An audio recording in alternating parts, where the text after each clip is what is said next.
नांदगाव उपबाजार बोलतान या ठिकाणी परवाचा सरासरी माल 950, 1000, 1050 गेला आणि रात्रीतून आमचा माल यांनी आज सकाळी इथं कांदा आणला तर आमचा कांदा 600, 650, 500 चांगला कांदा. 2 फाळके पाडले या माणसांनी व्यापाऱ्यांनी, पण एका फाळकाला पाडलं यांनी. तरी खळावर वांदे टाकून आले.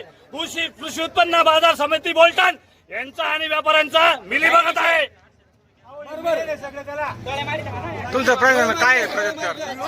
तुमचं प्रशासनाकडे काय मागणं आहे नेमकं? आमच्या प्रशासनाला एकच मागणी आहे, जो माल सरासरी गेलेला 1000, 1050, 950 त्या पद्धतीने आमचे कांदे घेतले पाहिजे, तेव्हाच आम्ही इथून सुटणार आहे, रस्ता मोकळा करणार आहे. जे बाहेरचे मार्केट आहे येवला, नांदगाव, ते नांदगाव, नाशिक, नांदगाव मार्केट 1300, 1400 सरासरी, 1100 रुपये, 1200 रुपये सरासरी.